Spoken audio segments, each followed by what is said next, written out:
Batimat, le salon professionnel de la construction, du 4 au 8 novembre 2019, en direct du parc des expositions à Paris-Nord Villepinte et en partenariat avec Bail Béton et Wastebox.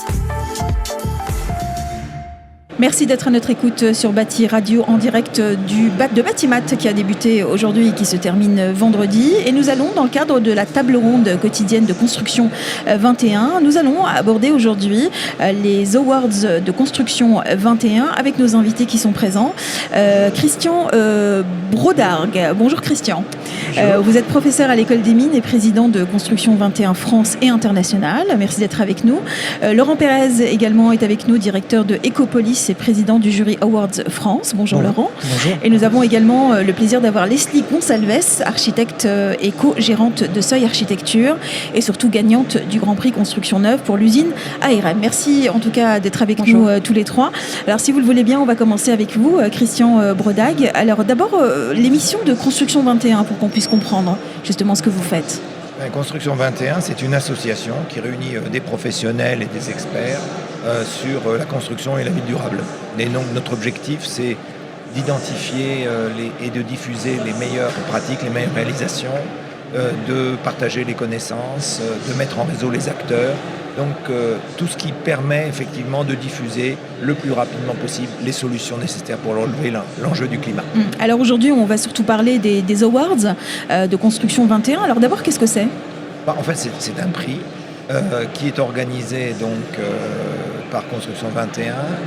Son originalité, c'est que tous les candidats sont visibles sur la plateforme. Oui. Donc on a déjà une collecte de 200 réalisations cette année. Le prix se déroule au niveau national. Nous sommes présents dans une dizaine de pays. Donc dans chaque pays, il y a un prix, des prix nationaux. Et c'est les meilleurs nationaux qui concourent au niveau international.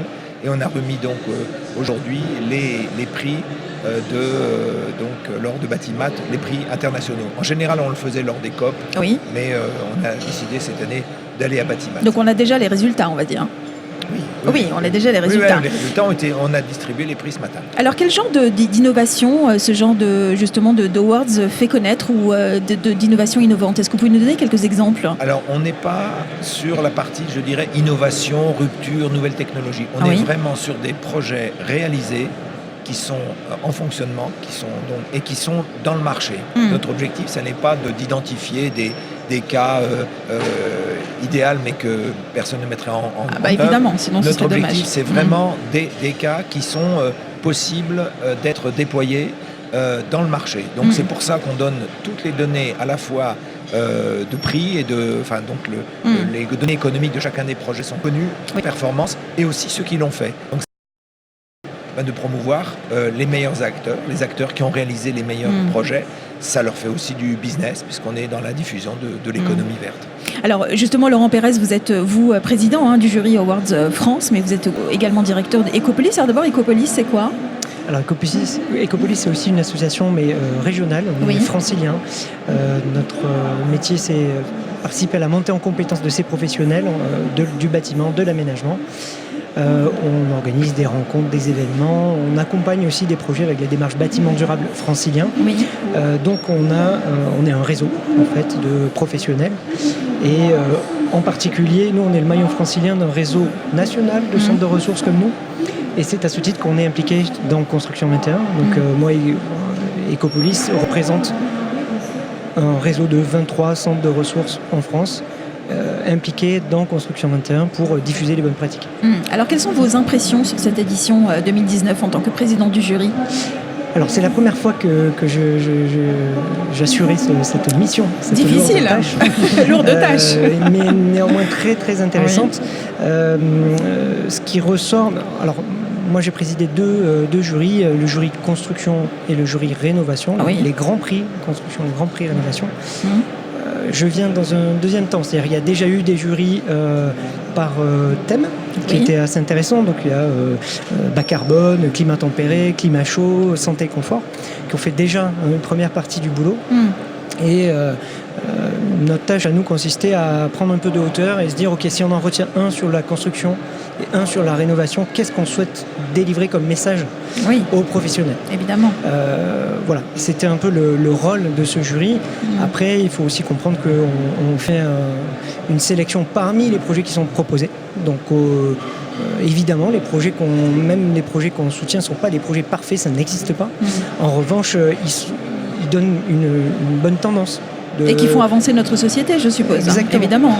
Et ces tendances du moment, on retrouve les questions de frugalité, les questions d'écomatériaux, etc. Alors justement, dites-nous, Christian, comment se fait le choix du président du jury ? Écoutez, nous avons c'est important quand même. Oui, d'abord, on les sélectionne sur leurs compétences et leur représentativité dans la profession. C'est votre moment, profitez, Laurent. Merci, Christian. Et puis aussi des partenaires qui connaissent Construction 21 et qui partagent quand même la vocation, parce que on a eu à un moment des jurys très académiques, mais qui regardaient la performance pure.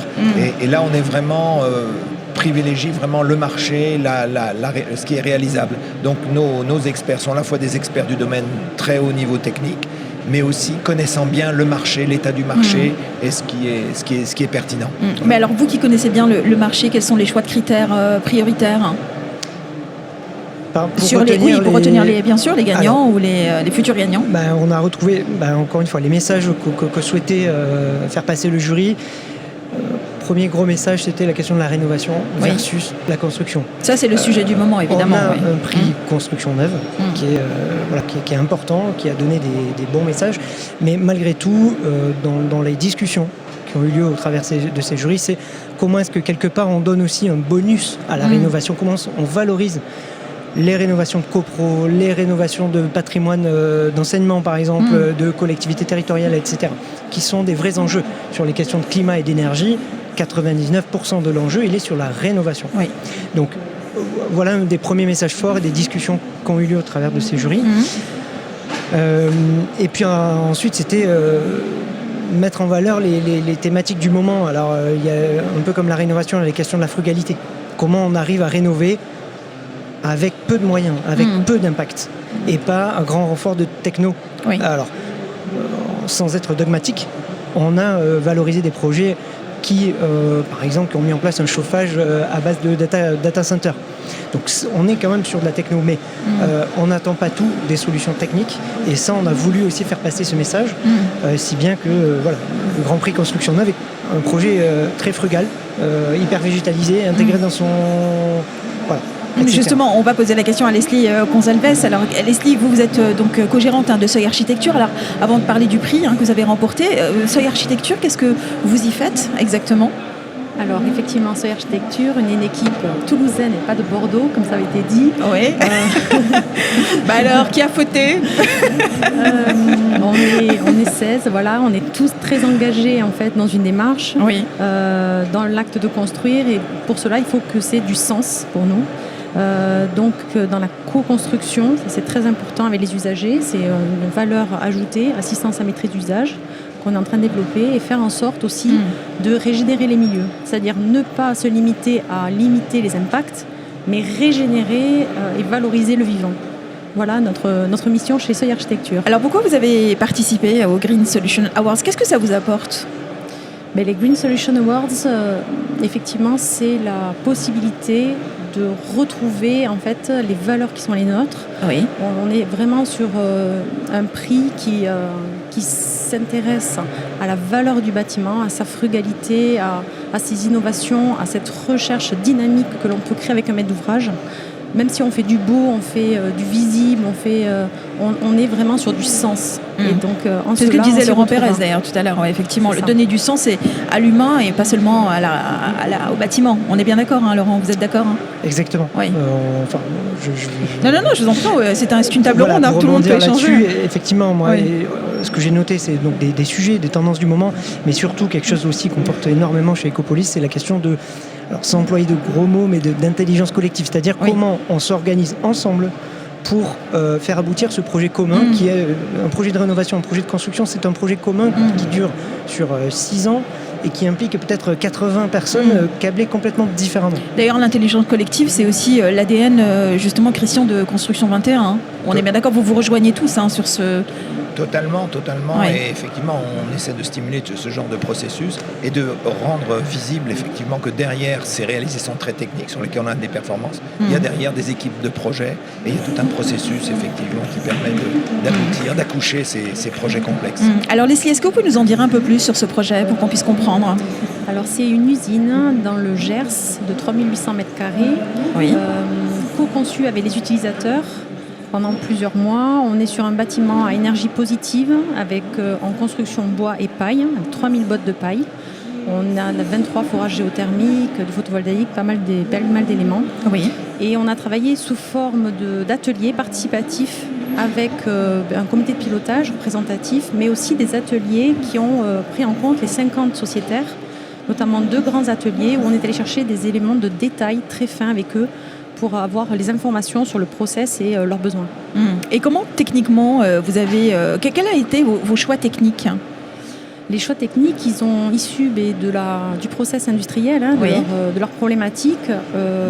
On a proposé la paille très tôt, ça a été très vite accepté par cette scope qui voit loin parce que c'est un matériau qui est à 30 km de l'usine, qui une fois qu'on démonte l'usine, on ne sait pas, on peut le répandre au sol et ça, oui, c'est vrai. Ça se ressource, oui. Ça requalifie le sol et on a évoqué énormément de sujets, on a tout balayé, ils ont énormément insisté sur la valeur de l'espace.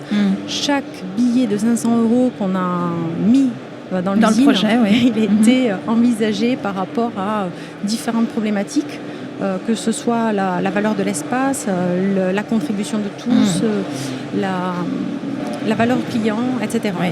Alors justement, vous parliez de choix techniques, mais est-ce que le coût, par exemple, est un critère important pour vous, par exemple, Eric ? Est-ce que c'est Laurent Pérez, est-ce que le coût, par exemple, d'un tel projet, même si l'idée est bonne, est-ce que si ça coûte trop cher, est-ce que ça c'est un critère Évidemment, c'est un critère important puisque c'est un critère qui va permettre de faire sortir ou pas ce projet, ce bâtiment. Bien sûr. Tout le monde n'a pas les moyens de créer des choses innovantes, mais qui coûtent beaucoup d'argent. Il faut que ça coûte... Alors, les tendances aussi, c'est qu'il ne faut pas se tromper de sujet. Lorsqu'on parle d'innovation, d'expérimentation, il n'est pas anormal que les choses coûtent plus cher puisqu'on expérimente. Mais est-ce que c'est pour faire des économies plus tard ? Est-ce que c'est ça le but ? Premièrement, c'est apprendre. Quand on innove, on apprend. On ne peut pas apprendre à coût constant comme quand on construit en industrie en mode courant. Donc il y a une part d'investissement qui est nécessaire pour que on apprenne et d'où, nous, on puisse valoriser les retours d'expérience. Ça, c'est les missions de Construction 21 et d'Ecopolis, par exemple. Ça demande un investissement. En revanche, ce que l'on constate aussi, c'est que la question du coût, elle se fait sur où est-ce qu'on place cet investissement. Est-ce qu'on le place dans l'intelligence, dans la conception, dans la maîtrise d'œuvre, dans la réflexion, auquel cas on aura des bénéfices dans les travaux. Oui. Et pour rappel, les travaux, c'est 90% de notre budget. Bien sûr. Voilà. Ou est-ce qu'on se dit qu'on va tout résoudre une fois qu'on aura les entreprises et qu'on est sur chantier, j'ai envie de dire. Là, c'est un peu trop tard et là, ça va coûter beaucoup plus cher et c'est pas la bonne méthode. Leslie, vous vouliez dire quelque chose ? Oui, parce que quand on parle de coût, tout de suite, je pense à Emmanuel Druon qui est venu visiter l'usine, qui a écrit un bouquin là-dessus et qui a dit que l'usine ARM était la première usine neuve économique au monde. Rien que ça. Ça donne un exemple, ça donne un exemple pour d'autres. Mais en gros, ça veut dire quoi ? Nous, on a eu la chance d'avoir un maître d'ouvrage exceptionnel, très ouvert, très engagé, qui pense dans l'avenir et qui avait pour objectif aussi de faire attention à son budget. Donc on a développé en fait une démarche avec des subventions. Donc aujourd'hui Construction 21 met en lumière ce projet-là, mais il a été aussi appuyé par d'autres partenaires comme la région et l'ADEME qui ont aidé à financer au moins 10% du surcoût lié à ces énergies-là. Donc 10% du bâtiment a peut-être été financé là-dessus. On a travaillé avec des acteurs locaux très engagés. On a fait tout un système pour qu'il puisse y avoir aussi de la reproductibilité du projet. Christian, depuis que vous êtes justement à la tête de Construction 21, est-ce qu'il y a des choses qui vous ont plus marqué que d'autres ? Est-ce qu'il y a des innovations qui vous ont plus parlé que d'autres ? Non, il me semble qu'il y a deux tendances nouvelles. Oui. Au début, on était vraiment parti climat. Oui. et puis donc performance énergétique, etc. Et la question d'abord du contenu carbone des matériaux est venue monter en puissance très fort. Et puis depuis 2 ans, moi je trouve aussi tout ce qui est le vivant et l'interaction du vivant. Et on oppose souvent au niveau global la biodiversité d'un côté, les politiques climatiques de l'autre. En fait, sur le terrain, on peut concilier ça. Et aujourd'hui, le vivant, il est à la fois les matériaux biosourcés, mais aussi l'intégration du vivant dans le bâtiment. Donc tout ce qui est économie circulaire, filière courte, tout ça, voilà. Tout peut être réuni. Oui, tout à fait. Allez-y. Je rebondis sur l'économie circulaire. Non, bien sûr. C'était clairement une tendance sur tous les projets, sous différentes formes. La question du recyclage des déchets, la question de la non-démolition, évidemment, avant tout, la question du réemploi et la question de l'économie circulaire au sens circuit court, qui effectue les travaux, la question de l'insertion sociale professionnelle dans les travaux. Bref, les différentes facettes du sujet économie circulaire ont été travaillées au travers des différents projets qu'on a eus sous les mains. En fait. Christian Brodec ? Oui, juste un mot très politique, puisqu'il y a une loi sur l'économie circulaire qui est en discussion actuellement. Tout à fait. On a été auditionné à l'Assemblée nationale. Je pense qu'elle part sur une mauvaise piste en voulant mettre en place un système, comme on a mis pour les emballages, à mettre un éco-organisme sur la responsabilité étendue du producteur pour la construction. Je pense que c'est une mauvaise piste. C'est pas une pompe à fric qu'il faut mettre en place là, c'est vraiment des filières sur le territoire, organiser les filières et puis faciliter effectivement les projets eux-mêmes. Et ceux qui portent les projets arriveront à faire vraiment de l'économie circulaire opérationnelle. C'est par l'aval, c'est par l'usage de ces matériaux qu'on les rendra rentables et pas par des mécanismes globaux au niveau financier. Donc les solutions proposées par l'État ne sont pas toujours... Pour l'instant, alors c'est en débat à l'Assemblée nationale, hein, on va voir. Mais je trouve on fait appel à vous pour ce genre de débat on a participé. Oui. Le problème, c'est qu'il y avait aussi l'ensemble de la profession qui était auditionnée en même temps. C'est pas le problème d'ailleurs, c'est normal. Nous, comme on est un lieu d'échange d'informations, on ne peut pas vraiment produire d'opinion. On n'organise pas les opinions parmi nos membres. Mais alors pour pondre certaines lois, pourquoi est-ce qu'on ne fait pas appel à des gens comme vous qui sont experts en la matière ? On a été auditionnés. Oui, mais on ne vous a pas forcément écouté. Non, mais il y a aujourd'hui sur l'économie circulaire toute une pression européenne avec des doctrines, etc. Et donc il faut être sur le terrain. Mais je pense qu'on a été entendus.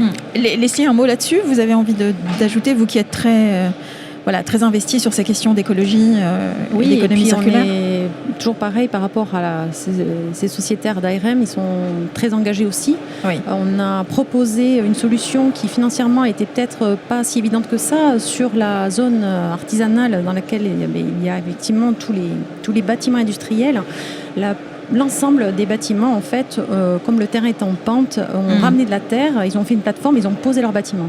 Nous, ce n'était pas envisageable. Il y avait 4,50 m de dénivelé entre le haut du terrain et le bas. On n'a pas fait ça. On a travaillé sur les remblais des blés pour économiser au maximum la venue, les transferts de camions de terre. Le VRD est énorme. Malgré tout, il y a eu beaucoup de transferts de camions, heureusement qu'on a limité. Du coup, on en a profité pour glisser en fait un niveau supplémentaire qui a créé un rez de jardin. Oui. Et du coup, les espaces de vie, le bien-être au travail, en fait, donnent sur des grandes terrasses, un verger. Il y a un terrain de pétanque. Ils ont prévu de mettre là, à l'automne, en fait, des éléments pour la biodiversité, des nichoirs, etc. Ils envisagent même d'avoir des moutons. Donc voilà, on est vraiment dans ce développement-là. C'est bien, les moutons ont le droit aussi de servir à quelque chose, vous avez raison. Vous voulez finir ? Qui veut conclure ? Je vous en prie. Vous avez quelque chose à rajouter, Laurent ? Moi, c'était sur l'apport de ces green solutions aux professionnels. Je pense que c'est pour eux qu'on travaille, qu'on se lève tous les matins. C'est important juste au moins en tout cas de dire 2 mots là-dessus. Bien sûr. Je pense que ce type d'émulation territoriale, là, pour le coup nationale, ça apporte de l'inspiration sur les nouveautés, sur l'innovation, sur un archi qui a déjà bossé sur l'énergie et qui commence à s'y mettre sur les déchets, etc. Ça apporte des contacts, maîtrise d'œuvre, maîtrise d'ouvrage, d'entreprise. On cherche toujours à élargir notre réseau, à le renforcer. Et ça apporte, dernier point, il y a un pouvoir de conviction en disant, quand on voit ces projets, on se dit c'est possible et ça me concerne.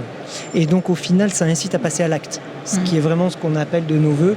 Nous, on est là pour les accompagner, ces professionnels, avec différents dispositifs. Nous, on porte la démarche bâtiment durable francilien, mais il y en a plein d'autres. ce qui nous intéresse, c'est passer à l'acte. Faites-le. Bien sûr. Vous avez de l'info. Les discours, comprendre. c'est bien, mais il faut passer à l'acte, effectivement. Et j'ai l'impression que ça crée des vocations aussi. Hein. Il y a plein de gens qui veulent de plus en plus s'investir sur ces questions. De plus en plus, et ça fait plaisir de voir des jeunes qui sortent d'écoles d'ingénieurs, écoles d'architectes, de différentes écoles qui ont envie, en fait, qui frappent aux portes. Christian, un dernier mot ? Oui, simplement qu'effectivement, dans ce changement global, c'est l'exemple, c'est la diffusion vraiment de ce qu'on sait faire, de ce qu'on peut faire, qui permettra d'avancer en le multipliant.